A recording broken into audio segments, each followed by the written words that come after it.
Right folks, welcome back. So we're now moving into the 22 The Other Side, so without any further delay, let's get into it. So, moving into The Other Side, it's going to be as no surprise that we're starting this dungeon as Destruction, and yes, there's been a little bit of a UI needing up, so hopefully you guys can see things a little bit easier. Do comment below if there's anything else you want me to change. So like stats are now in top left, the details is hopefully a little bit larger and easier for you guys to read, and same with like seeing kicks and things like that. So I say starting as Destruction. Now, the reason for this is because it's quite common, especially in higher keys, to have Destruction for the Arden Wheel section of The Other Side and then swap into Demonology. And this is going to be the first time I have ever attempted this particular strat as a warlock. Generally, I just kind of grin and bear it throughout the rest of the dungeon as Destruction.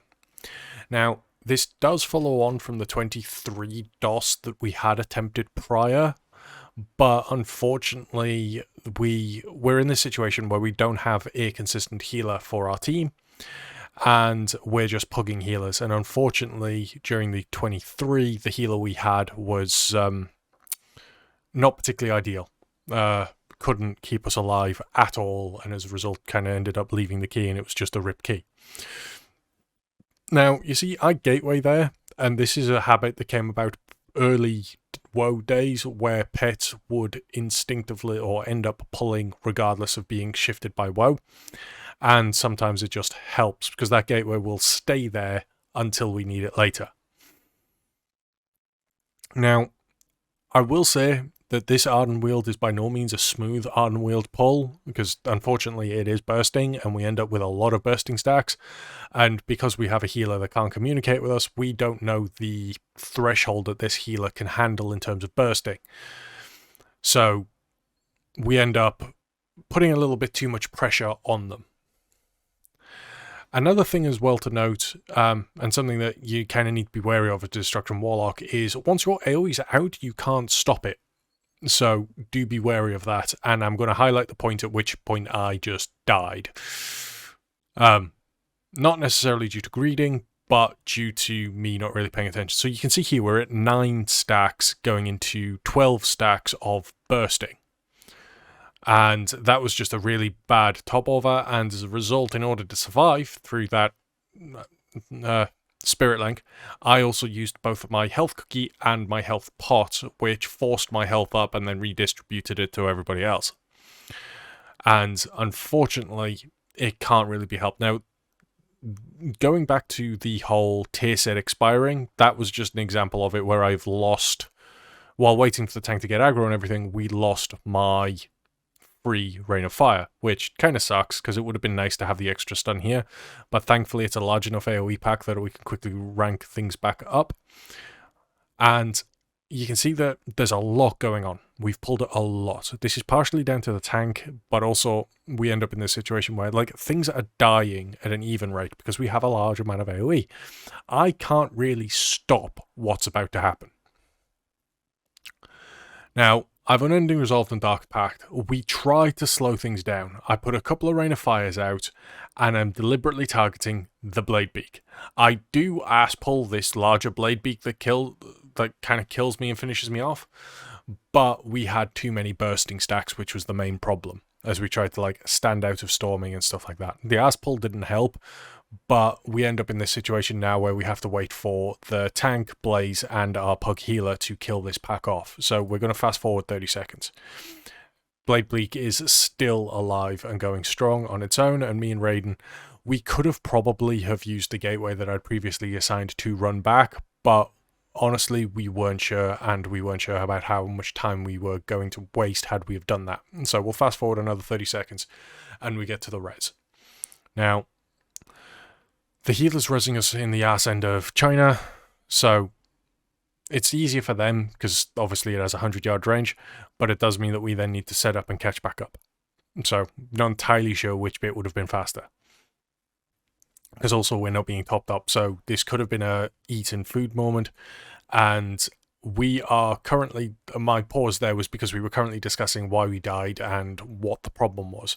Because again, we're on comms, and I was actually typing in chat because the healer was flaming us for getting those stacks of bursting. And it's like, well, to be fair, when most of our AoE's out, I can't stop it.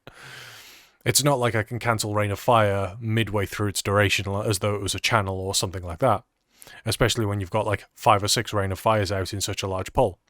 Now, we do try and slow down the DPS here. Like, I literally just stop casting for the most part. Or at least I stopped Rain of Firing for the most part. It was like a couple of Incinerates, a couple of Immolates, and suboptimal AoE. But we kind of spaced it out, which was fine. Now, looking at the overall DPS, this is why Destruction is used in the Arden Wheel section. Especially if you don't... Like, if it's not a bursting week, this 38, nearly 40k DPS that I've done would be able to be considerably higher because we'd just pull huge. And we'd be able to just pump the damage, and this Arden Wheel section kind of becomes a non-section, really, when you consider that just how quickly you can get through it. So, like, we bloodlusted the first pack in this dungeon, and we still have a good amount of time left before Bloodlust is free. And we get most of the percent as well through Arden Wield. So, it's very much like Gambit, where you can get, before you hit the first boss, depending on the route you take, in DOS at least, you can get the majority of your percent, like upwards of like 60% if you wanted to, and then you can just skip a lot at the end. Whereas Soleil's Gambit is obviously the Murloc sections first, and you just get like 60% of your percent before you hit the first boss, purely because of how many Murlocs there are. Which, stay tuned for, because I actually have 22 Gambits that are going to have a side-by-side comparison as well. So that's something to look forward to, which will be released later in the week. Because by the time you guys are watching this, I am going to be at Download Festival. So any comments, likes, things like that may take me a little bit while to respond to. And for that, I apologize, but wanted to get the content out for you guys so you can watch it while I'm away. So there's not really a whole hell of a lot to talk about at this particular stage. You need to stop the hatchlings from calling, and the rest of the pack kind of just falls. It's a standard AoE thing. There's not too much in terms of like scary mechanics, even on a 22, because generally speaking, 20s are like, in terms of difficulty, once you have tier set and you have a full group of people with 4 sets, 20s are essentially the new kind of 15s. In terms of how they feel difficulty-wise. And having discussed it with my tank quite a bit over the last couple of days, it does feel very much like once you get accustomed to, or reaccustomed to doing keys, because I've been out of the game for a while, having just maintained with Calamity and my friends, kind of stepping back from WoW with the current drought that is. Getting back into the habits of remembering, oh shit, yeah, there's mechanics here. It's been a learning curve, and you can kind of see that in these videos. So, this particular fight, it's not a particularly nice fight. Zayex's lightning mechanic and having to bounce that around can be very, very punishing and hurt the healer. So, you see me move in and out as we try and bounce this lightning stack around. Now, you need 3 people to play as the bouncing targets. Now, having a wall, 3 is a minimum, and this is because it allows the debuff to expire. Now, having a warlock within the roster to help is good because warlocks are obviously very, very tanky. So the 3 ideal targets here would be me, the tank, and the healer. And I say the healer because the healer's not really taking any other damage and can keep themselves alive through things like maybe leech benefits, hots, and stuff like that. And try to not have our hunter, Raiden, take the debuff, because obviously he is very, very squishy. Unfortunately, though, that's not how it pans out, and it kind of prioritizes between the 3 of us. Thankfully, our mage doesn't take it too often unless he absolutely has to, but we're able to bounce it around. In an ideal setting, if we had 2 tanky ranged DPS and the healer, we could probably just bounce it between the 3 ranged, making the fight much, much easier for both the tank and the melee DPS. But that is something that we can discuss in later. as a team and potentially practice when it comes to trying to do this key as a tyrannical week, because we are likely to be doing high tyrannical keys to get our tank his 3k score. He has 3k score on his other characters, but he wants it on his monk as well, and honestly, I'm happy to oblige. So, something to look forward to, because we'll get some tyrannical keys in next week as well. So, you've got the bomb. I probably went up a little bit too late and was relying on not having any lag issues, but thankfully this is a new day and we don't have the same internet problems as we had in the Necrotic Wake video that was previous. So there is that. Now, I really pushed the boat there and committed to killing the boss. Had this been any other week, I probably wouldn't have done. And this is now where you have the setup and the swap. So I am using the teleport to the entrance of the dungeon, which you get from doing a 20. You could preset your hearth to the nearest inn if need be, and I am swapping to demonology. Now this is something that you see high warlocks do for this dungeon, because after Ardenweald, demonology has a slightly better damage profile and helps with the bosses as well. Now, you can see here that I already had Dreamweaver preset. This means that doing the Ardenweald section, I was doing it as Karain, which isn't ideal. And coming back into the dungeon has me set as...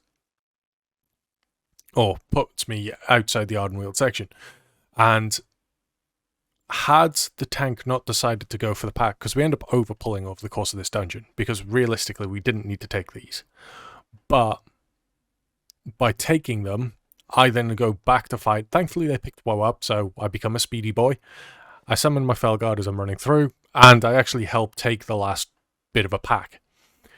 Wasn't necessary, because as you can see, the Blade Beaks are literally about to die anyway, but I get back, throw out a couple of Shadow Bolts, hand a Gul'dan, and the tank comments that I got back really, really quickly. And it's like, yeah, it just puts me outside. It's fine. But as you're about to see, the gateway that I'd placed is still there, so it becomes quite handy. Now, a personal thing that I need to practice is, because I am relatively new to Night Fae, not as my Warlock, but as Night Fae over the course of the expansion, I have really bad timing for these and especially when it comes to the red mobs. So you can see that it gets really, really messy when we do the next... or the second red ad, because those things are fucking horrible. But you can see that I'm no longer doing anywhere near the amount of DPS that I was doing, so Urban, or Raiden, is kind of carrying the AoE doing 90 odd K. We do lose Blaze there to a knockback, and for some reason we have Vi.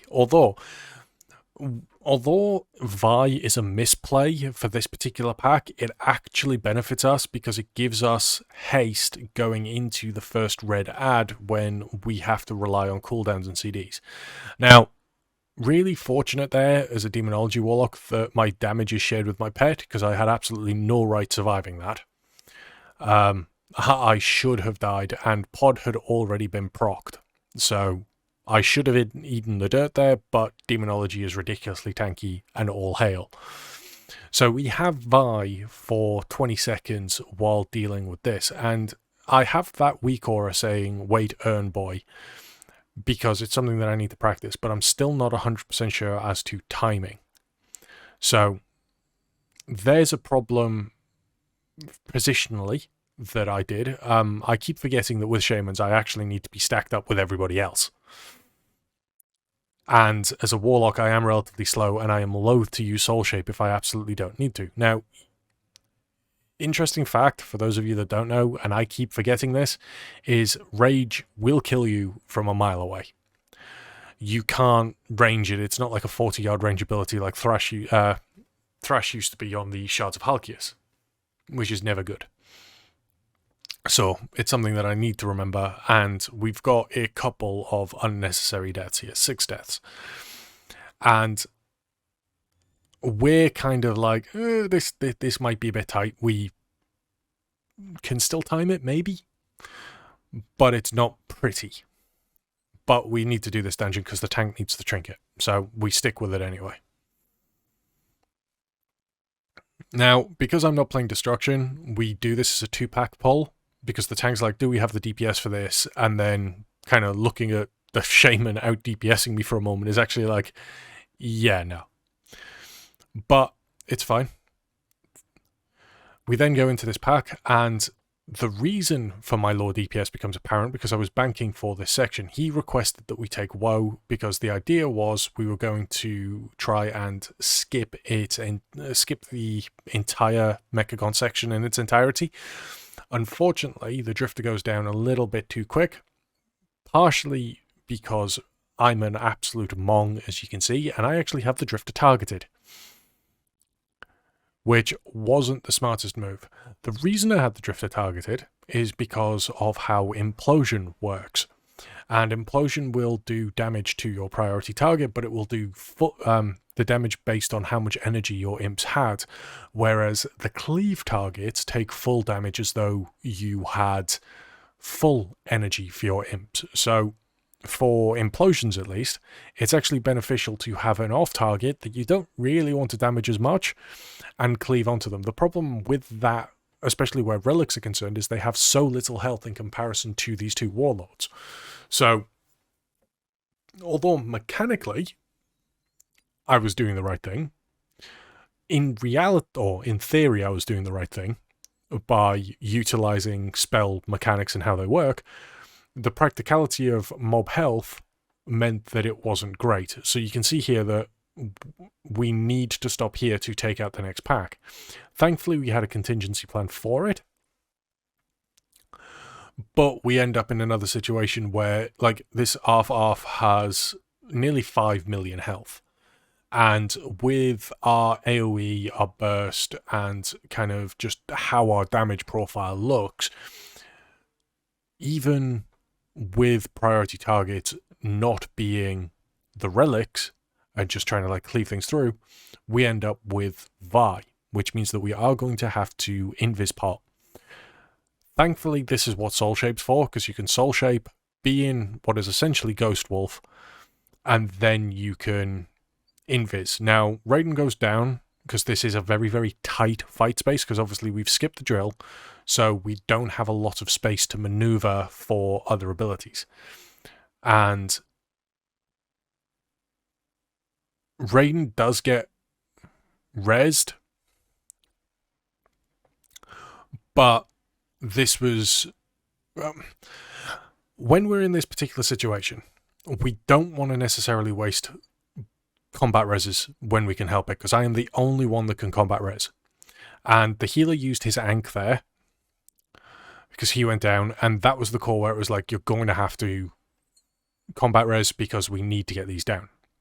Now, I should have probably combat res slightly earlier, but in a group like this, you need to try and coordinate when to do it rather than just using it immediately, because there are points, like in the 23 that we attempted prior to this, where I go to combat res the healer that had died on the Mana Storms in order to enable us to reset. And he just immediately accepted it, wasted the combat res, which put us on thing. You can see here that I actually correct, because I realized that my invis pod is not going to last. And it doesn't last either, so we end up with 2 additional deaths. Thankfully, we're not in combat, so we do get the mass res off. But back to what I was saying about Soulstone. So instantly Soulstoning can be a problem because people will instantly accept it, where you end up in a situation where you lose the combat res, bearing in mind that you only have one every 5 minutes, essentially, as you go through the key, and it needs time to recharge if you use them all, but also it means it could be a costly run back. Now, these oils are really problematic. It's even worse now on Demonology, because my kick is now essentially more classed as a stun on an even longer cooldown. So, you can see that I now Curse of Tongues all 3 mobs to try and slow the cast speeds down. Now, watching the cast speed, you realise that they're not actually affected by Curse of Tongues, which is something that I learned re-watching this. Now, Curse of Tongues should slow them down, but these particular mobs actually seem exempt. So, I don't think Curse of Tongues is a global that you need here.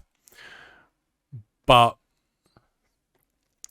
going back over the last couple of keys within this series, you can see where the improvement is starting to be in trying to remember, okay, I'm not Venthia, I need to curse. I'm not playing this for a utility purpose. It's like, I still have this ability, I need to use it. So thankfully that pack goes down without any deaths. It can be very, very dicey, especially on Fortified, but we manage it fairly successfully.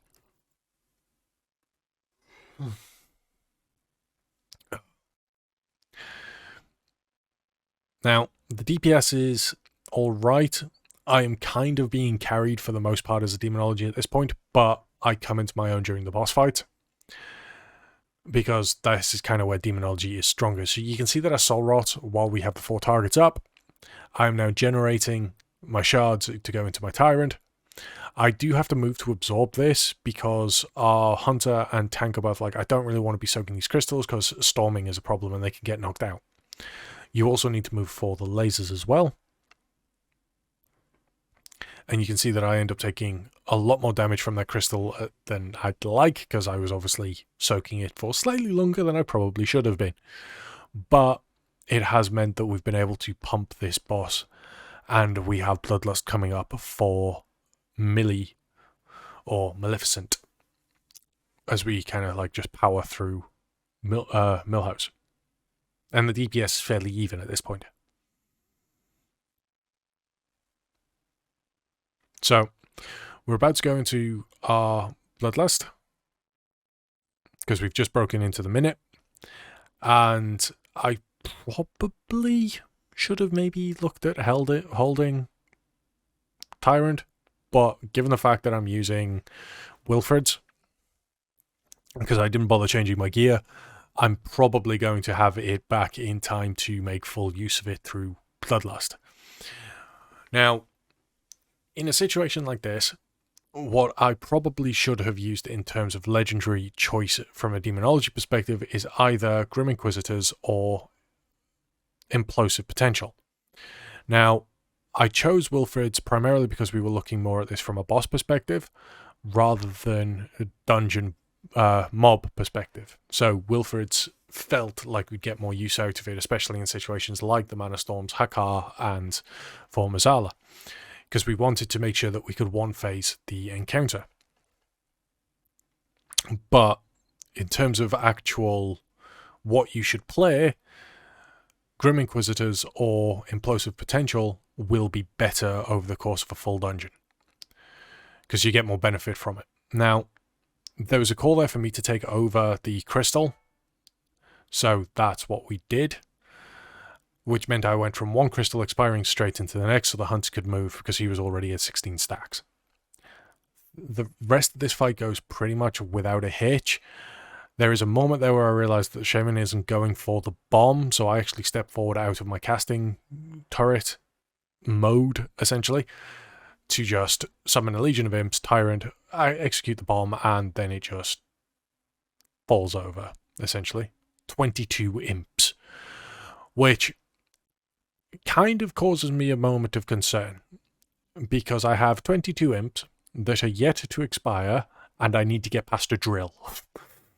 This is one of those moments where it's like, I might die here, and given the fact we're already at 10 deaths and 50 seconds has been added to the timer, I really don't want to be adding more. So you can see that I strafe left and immediately soul shape blink to get just past everything, because Imps thankfully will run to catch up with you, because they kind of form this rather neat formation behind you if they can with all their lines. Eventually the Imps do despawn though. But this is the point I mentioned earlier about my timing with urns not being great. So you've got the Enraged Mask coming out, and we talk about stuns, and I'm opening up. And I opened up a couple of seconds too early, which means that he's about to go straight into a rage. And it's this lack of playing Night Fae in this dungeon, or lack of being the urn user, that has meant that my timing is off here, because I don't have an expansion's worth of timing. Now, this is something I am going to practice, and I am going to learn it, But in order for that to happen, I need to find someone that does main Night Fae or mains this and have a discussion with them. Either that, or I'm going to have to go into a lot of 15s to practice. Which is fine, because if we do that, then there's every possibility that we can do it as Affliction, as some of you may have noticed the community post. Now, our tank literally just got one shot there, which causes a bit of a scramble. I do get the combat res out, but it does cost our hunter his life, because he ended up getting all the aggro for everything else. And with it being a scramble, the reaction now is to just try and get things dead and in order. It does mean that we're missing kicks, and the tank ends up being put under a lot of pressure as I'm just trying to go through everything and murder stuff. Now, the Shadow Cores are what should have been kicked, and I'm not paying attention to that. I'm actually trying to just focus down. Now, goes down, and then I kick. Unfortunately, I kick a cultist rather than the speaker, which means the Shadow Core goes off and the tank takes a little bit of unnecessary damage.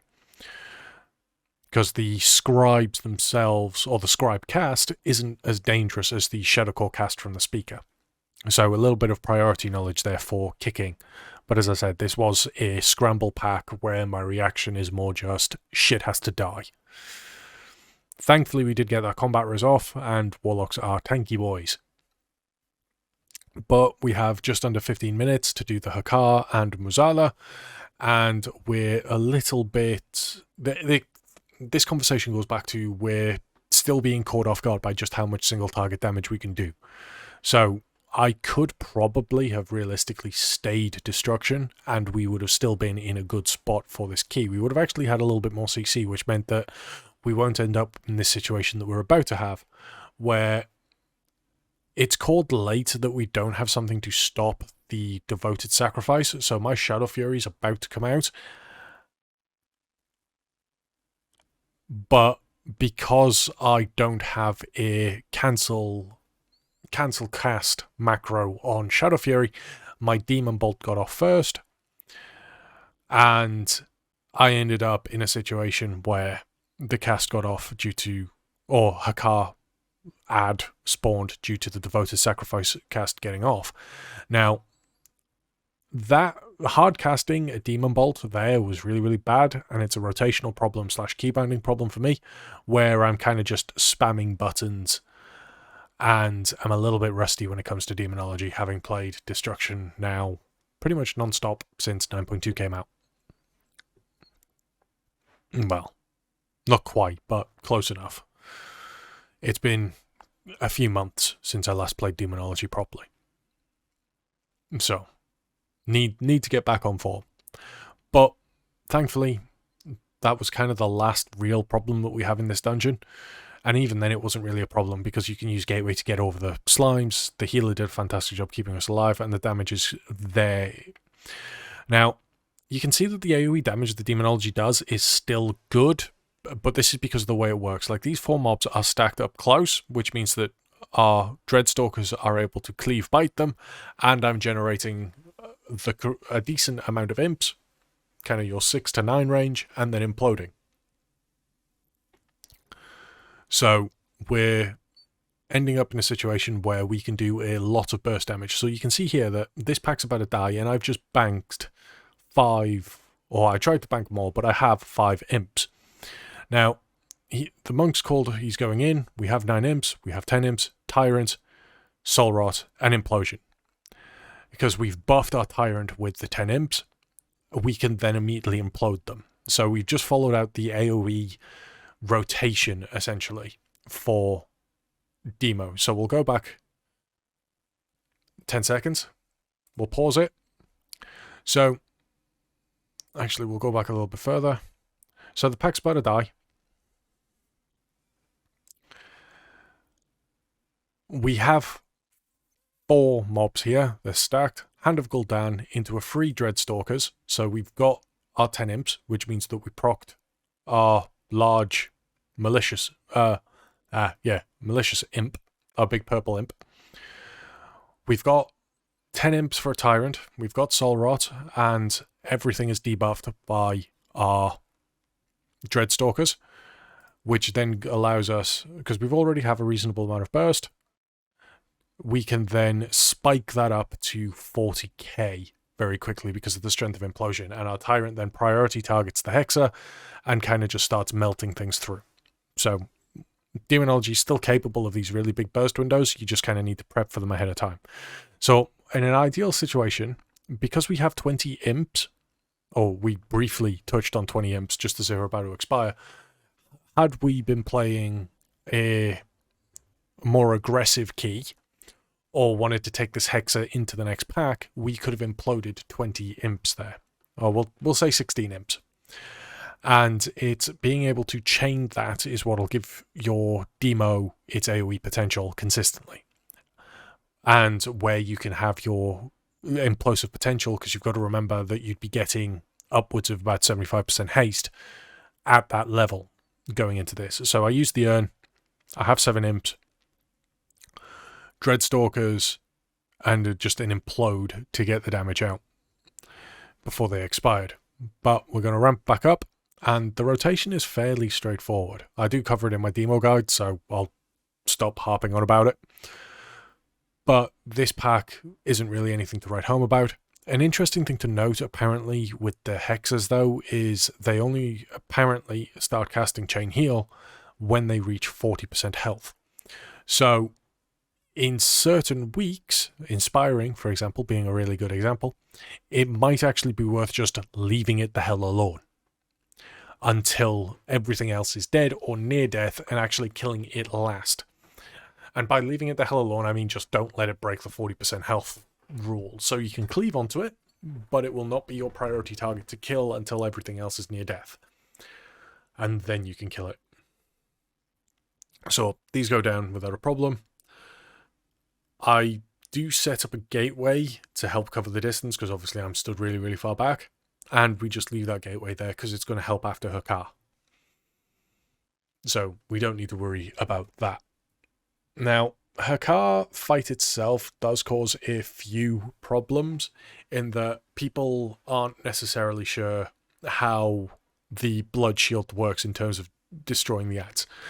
And this is a conversation that came up while we were actually doing the Hakar fight, because our tank's not 100% sure how we deal with them.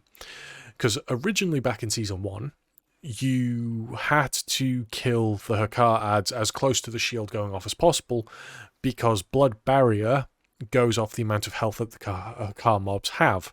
It takes a portion of their health and think of it as Dark Pact. And as a result, the way that you obviously do this fight is you just kill the Hakar mobs as quickly as you can. The less health they have, the less shield that Soulflayer is going to have. And when they're able to be stacked like that, it's fantastic because we have more than enough cleave.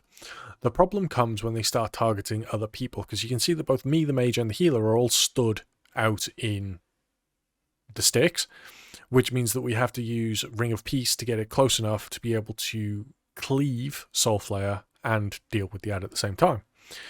And this fight is one of those things where it just progressively gets more and more hectic as more and more spawns of Hakar are summoned. Now, again, this is one of those things where, as a group, we have a lot more single target than we were anticipating, because the Hakar fight goes down really, really quickly. So you can see here that we actually now have 2. And because it's fixated on me and we don't have a way to get it towards the boss, I run past the boss and try to get it under the boss and stacked. The problem is, obviously, when they die, they leave a blood pool. So we've then got to try and reposition and make space. Thankfully, they do shrink quite quickly, because this is a relatively small fight space compared to other fights. But you can now see that we have 3 ads up and it kind of scales. So thankfully, Hakar goes down fairly quickly, but on Tyrannical Week, this would be a lot less fun. And realistically would probably require something like Destruction rather than Demo, because Destruction can have that little bit more spread cleave, whereas Demo requires everything to be stacked. Ooh. So Hakar goes down, and we have 7 minutes to do the next boss. I am going to move forward 30 seconds, just because it's obviously channel and travel. and I appreciate that DOS is quite a long key because we're already at close to 40 minutes, and this is me trying to be quick about things. So, because we've already practiced this dungeon, we kind of select the same spots. Soul well goes down, and I pre-position Demonic Circle while we're fighting the boss anyway. Now, because Muzala is a relatively chill fight for the most part, by chill fight I mean it's a very scripted fight. It's dodge, dodge, dodge, and then kind of dealing with the dismantler, then you do obviously your totem, and then it's dodge, dodge, dodge again. The only thing that I do need to say though is when you get the cosmic artifice on you, the way that you should deal with this is you should stack up. All ranged should stack, all melee should stack, and this gives you a channel to run through. So you can see that both me and Blaze are standing in a location together. And we try to get it further back. Urban kind of drops his in the middle, so you end up with this overlap, which is a little bit messy, but it's fine. Thankfully, we weren't following through. So Shadow Reality comes through, and as you saw that I demonic circled over to get to where I need to be as quickly as possible. One of the few situations where pre-planned movement is beneficial for Warlock. Now we Bloodlust. The Visage is going to go down no problem, because I literally just pop everything. It's a suboptimal Tyrant at only 4 imps, but the mainstay of Tyrant is making sure that you empower your Dreadstalkers and your Felguard.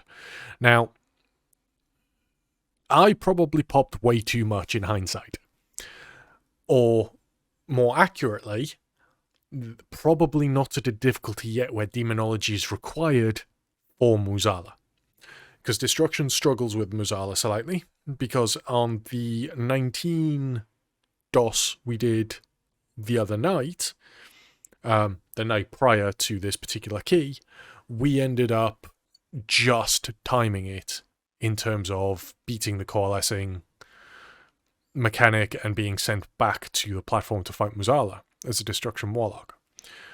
Now, with the right gear and the right setup, probably still would have been able to time it perfectly fine with Bloodlust, but this wanted to be played safe rather than sorry. So, bit of dancing, not really too much to write home about. I do get slapped here because I greeded, but Dark Pact is a wonderful thing, and I got away with it when I probably shouldn't have. The fight, the rest of the fight though, just goes off as scripted, and we end up timing the key. So, dance. That is the worst way to deal with that cosmic artifice, by the way, because you can see that we just created a line, and if this was in any other order, we'd have been severely punished. But thankfully, 3 minutes to go, boss is literally about to fall over, and we're pretty good. So you can see here that I use Gateway, because I do not want to be caught out again for greeding during this Master of Death. So you can see that I use the Gateway to just jump across the room so I don't get slapped by that ability. It does mean that I then got caught out here, but the boss was dead. So even if I died at that point, we'd have been fine. What I should have done, in hindsight, looking at it, is I should have put down my Demonic Circle where my Gateway was, and then that would have allowed me to ping-pong between the two.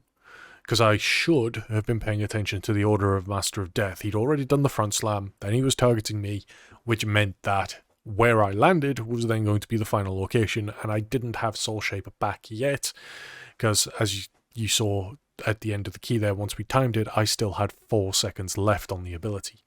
So, a little bit of more, quite a lot of room for improvement, but we're timing 22s without, or with those mistakes, which means that there's every possibility that we could be seeing 24s, 25s, and 26s going forward. Now, the next key that we're going to be covering is a 23 Halls of Atonement, which has been by far my favourite key to date, and probably the one where I improved most drastically. So do stay tuned for that, and hopefully you guys have enjoyed the video, and I will catch you in the next one.